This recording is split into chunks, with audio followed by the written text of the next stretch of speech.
Hey, everybody. Welcome back to Sip and Talk. I'm Joe, and as always, I've got Sunny here with me. Hey, everyone, and welcome back. So, you know how sometimes you're just trying to do something super simple, like this morning, making toast. Toast. Sounds straightforward. You'd think. Anyway, I somehow set off the smoke alarm. Oh, no. Slight chuckle. Yeah, so it wasn't exactly about achieving that perfect golden brown slice in the end. Let's just say the process, well, it was memorable. Yes, the unexpected detours. Yeah. They definitely keep things interesting, don't they? They sure do. Which actually kind of brings us to what we're diving into today. It's the big one, the meaning of life. Right. The big kahuna, as you say. Now, some of you listening might be thinking, hang on, haven't you guys tackled this before? And yeah, you're right, we have. We definitely have wrestled with this philosophical beast, yeah. But something sparked a new thought recently, a different angle. Totally. It came from our friends over at the Sip, Stroll, Reflect program. You know, they seem to find a lot of inspiration in our chats. Smiling voice. Yeah. They do seem to pick up on what we're talking about quite a bit. So this time, we figured, hey, we'll return the favor. Yeah, exactly. A friendly exchange of brainwaves, let's call it. Consider it mutual inspiration. So here's the twist. Instead of stressing about finding the one single capital M meaning of life, which can feel pretty overwhelming. Right. What if the meaning isn't really about getting to some final destination, some definitive answer? Mm-hmm. What if, like, the real value, the meaning itself, is actually found in the journey, in the seeking? Does that feel, I don't know, a little less intense for you, less staring into the abyssy? That's a really compelling way to frame it, actually. It shifts it from this, like, monumental task to more of a continuous exploration. Yeah. And we've been looking at this idea from, well, a few different perspectives. There's philosophy, of course, but also psychology and even some sociocultural angles. You've got some interesting sources lined up. We do. So think of this as your shortcut through some pretty deep thinking on the topic. Okay, let's start with the philosophy side then. Sounds like this whole journey, not destination thing isn't exactly brand new in philosophical circles. Oh, not at all. It actually resonates really strongly with existentialist thinkers. Yeah. You know, people like Sartre, Camus. Right, I've heard the names. What was their take? Well, fundamentally, they argue that life doesn't just come with meaning pre-installed. We don't find it. We create it. Create it? How? Through our choices, our actions, our experiences. They basically said, stop waiting for some big cosmic reveal. Meaning is something you actively build day by day. Like you're constructing your own meaning as you live. Huh. So there isn't some secret instruction manual we all miss. Apparently not. And Camus, he has this really powerful image in the myth of Sisyphus. You know the story. Vaguely, guy pushing a rock uphill forever. Exactly. He's condemned to push this huge boulder up a hill, only for it to roll back down every single time, forever. Sounds pretty bleak. Meaningless, even. On the surface, yes.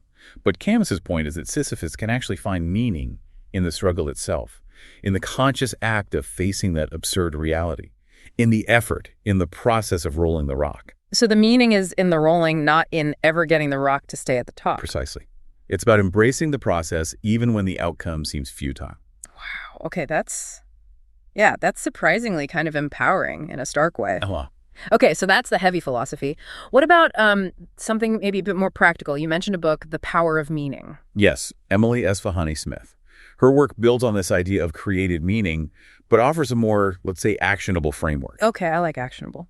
She argues that instead of chasing one big meaning, we cultivate a meaningful life through 4 key pillars. Pillars, like what? Belonging, purpose, storytelling, and transcendence. Okay. Belonging, purpose, storytelling, transcendence. Break those down a bit. Sure. Belonging is about our connections, our relationships. Purpose is having that sense of direction, feeling like what you do matters. Storytelling is how we make sense of our experiences, the narratives we tell ourselves about our lives. Like reflecting on the toast burning incident and finding the humor. Exactly. And transcendence is those moments where you feel connected to something bigger than yourself. Could be nature, art, spirituality, community. Gotcha. So notice how none of those are about finding a single answer. Right, they're all ongoing processes, things you nurture in everyday life. It's about the quality of your experience day in, day out. So it's less eureka, I found it, Right. and more like feeling connected when you help someone out or finding flow in your work or, telling the story of the smoke alarm. Precisely. And this ties into something interesting from the philosophy department at National Donghua University in Taiwan. Oh, yeah. They emphasize that philosophy, especially as a liberal art, isn't really about handing out fixed answers. It's about developing critical thinking, the ability to ask good questions, to explore different views, to be okay with uncertainty. So the value is in the process of thinking and questioning itself. Exactly. The journey of exploration, not just arriving at one correct conclusion. That makes a ton of sense, actually. Okay, what about our brains? Does psychology back this up, this idea that the journey can be the reward? In a lot of ways, yes. A key concept here is Csikszentmihalyi's theory of flow. Flow. I think I know this one, like being in the zone. Exactly that. It's that state of complete absorption in an activity. You're so focused, time kind of disappears, your sense of self fades a bit. Yeah, like when you're coding or playing music or even having a really good conversation like this one. Right. But yeah, in those moments, the activity itself becomes the reward. The deep engagement, the concentration, that's where the meaning comes from. It's intrinsically satisfying. It's not even about finishing the song or the project, it's just about doing it. Right. And there was this article in a Taiwanese magazine, and it could be about a Berkeley researcher. His mentor encouraged him, when he felt lost in his research, to just explore different paths, even dead ends. And the big takeaway wasn't some neat, tidy answer at the end. What was it, though? It was the richness of the exploration itself. The value was discovered during the process, in the story of the research journey, not just the final result. That reminds me of like taking a wrong turn driving and finding some amazing little spot you never would have seen otherwise. The detour is the point. That's a great analogy. And there's research from National Sun Yat-sen University, also in Taiwan, that looked at creative thinking. Okay. They found that people were significantly more creative when they focused on the process of being creative rather than aiming for a specific, perfect outcome. Interesting. How did they test that? They used this universe library idea, asking people to visualize it. The sheer variety of interpretations showed how personal and diverse meaning is. The focus was on the act of imagining, not getting the right picture. A universe library. That's a cool image. Everyone would picture something totally different. Exactly. It highlights that individual journey of creation. And this connects to another book, Where Research Begins, by Mulaney and Rea. Right. They argue, in an academic context, that the real breakthroughs often happen at the intersections of ideas, through flexible exploration, not just rigidly following one path to a predefined answer. It's about the dialogue, the process of learning and discovery. So it seems like across philosophy, psychology, even creative research, there's this recurring theme.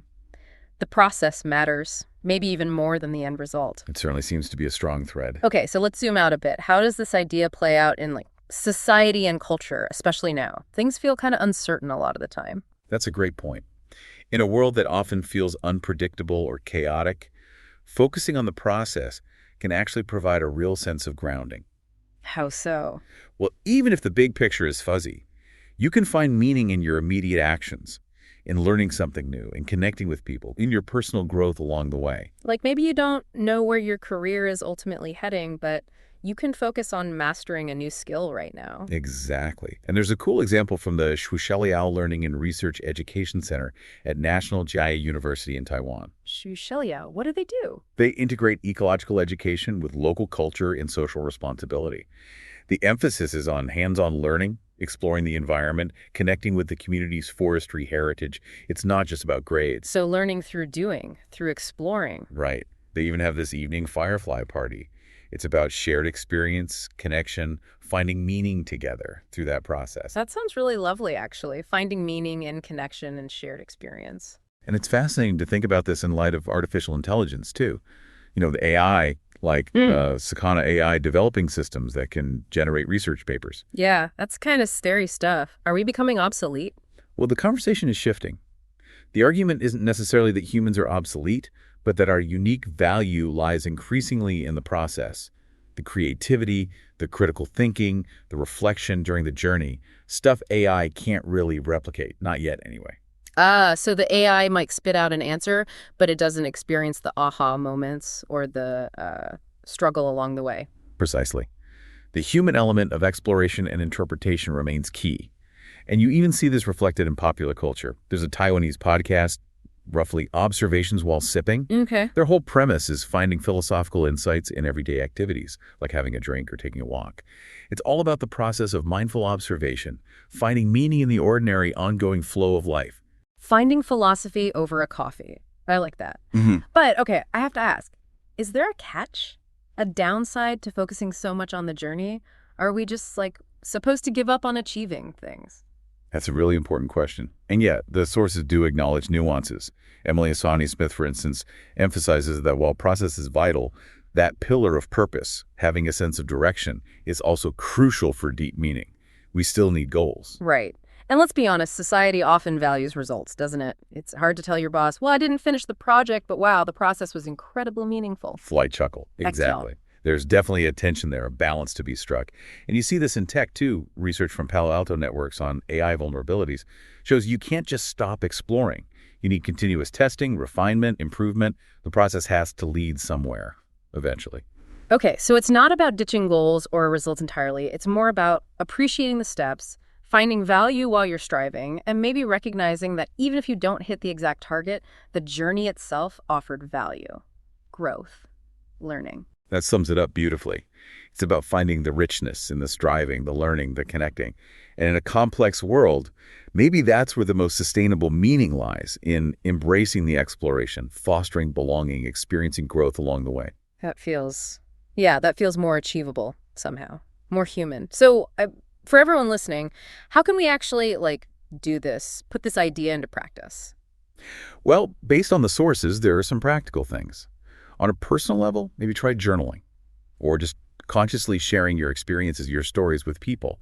That act of reflecting and articulating is a meaning-making process. Okay, journaling, sharing stories, what else? Socially, maybe get involved in a community group, a club, volunteering, even a book club, or listening to and discussing podcasts. Minting tone. We strongly endorsed that last week. Anything that fosters connection and shared exploration of ideas. And culturally, draw inspiration from your surroundings. How do you mean? Explore local culture. Maybe it's a market, a museum, a temple, whatever resonates.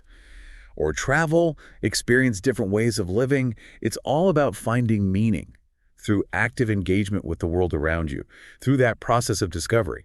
It really boils down to being present and engaged, doesn't it? Paying attention to the journey. That seems to be the core message. And if you want to explore these ideas further... Yeah, give us some recommendations.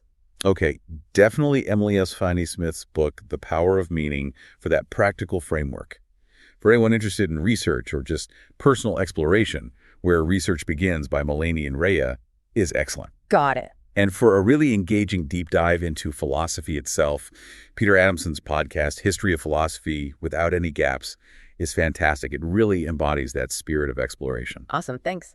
And hey, speaking of fun explorations, you should definitely check out our friend Micky's YouTube channel. Oh, yeah. Called Mickytolife. He's always doing something entertaining, really fun content, so go look that up. Will do.